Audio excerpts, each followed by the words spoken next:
राजा दशरथ के यहाँ विश्वामित्र का आगमन।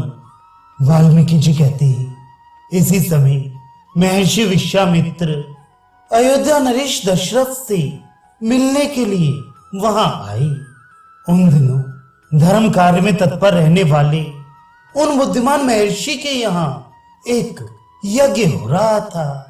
माया, बल और वीर्य से उन्मत्त रहने वाले राक्षसों ने एक साथ आक्रमण करके उनके उस यज्ञ का विध्वंस कर डाला।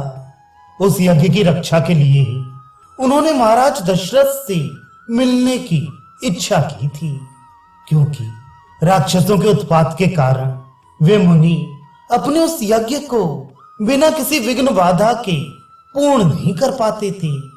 तब उन निशाचरों के विनाश के लिए उद्यत हो वे तपोनिधि महातेजस्वी विश्वामित्र मुनि अयोध्यापुरी में आए। वहां पहुंचकर राजा से मिलने की अभिलाषा लिए वे द्वारपालों से बोली, तुम लोग शीघ्र जाकर महाराज को मेरे आने की सूचना दो। उनसे कहना गाधी के पुत्र कुशिक वंशी विश्वामित्र आए हैं।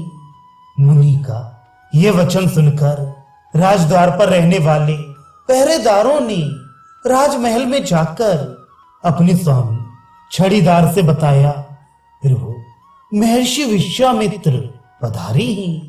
तब उस छड़ीदार ने सभा मंडप में राजाओं की मंडली से घिरे बैठे हुए महाराज के पास तुरंत जाकर सूचना दी।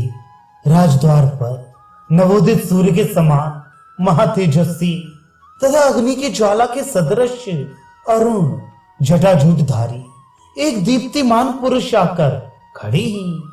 वे महामुनि विश्वामित्र हैं। राजा की ओर देखकर छड़ीदार ने नम्रतापूर्ण वचनों में ज्यों ही यह बात कही, उसकी उस बात को सुनते ही मंत्री और सामंतों सहित वे राज शिरोमणि दशरथ तत्काल सोने के सिंहासन से उठकर खड़े हो गए। राजाओं के समुदाय से घिरे तथा सामंतों से प्रशंसित वे नरेश वशिष्ठ और वामदेव जी के साथ सहसा पैदल ही उस स्थान की ओर चल दिए जहां महामुनि विश्वामित्र खड़ी थी। राजा ने ड्योणी पर खड़े हुए उन मुनि श्रेष्ठ को देखा। वे ब्राह्मणोचित तेज तथा महान क्षत्रिय बल से भी संपन्न थे। वृद्धावस्था के कारण अधिक पकी हुई और तपस्या में ही लगे रहने से रूखी जटा वल्लरी के द्वारा उनके कंधे ढके हुए थे। उन्होंने शांत, सौम्य, कांतिमान, उद्दीप्त, प्रतिघात रहित, विनयशील, हृष्ट पुष्ट अवयवों से युक्त तथा तेजस्वी शरीर धारण कर रखा था। उनका तेज सुंदर होने के साथ ही अत्यंत भयंकर था। प्रसाद गुण से युक्त तथा दूर तक फैला हुआ था। गंभीर एवं अतिशय पूर्णता को प्राप्त था। उस तेज से ऋषि की अंग कांति अनुरंजित थी। उन्होंने अपने हाथ में एक कमंडल ले रखा था जो चिकना, निर्दोष एवं उत्तम था।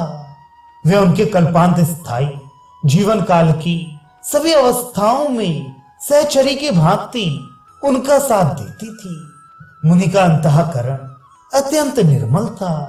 उनके चित्त में करुणा भरी थी, इसलिए उनकी वाणी बड़ी मधुर एवं प्रसन्नता सूचक होती थी। वे अपनी स्नेहपूर्ण दृष्टि से इस प्रकार देखते थे मानो सामने खड़ी हुई जनता को अमृत से सींच रही हूं। उनके अंग में सुंदर यज्ञोपवीत शोभा पा रहा था। वे दर्शकों के मन में अत्यंत आश्चर्य का संचार सा कर रही थी।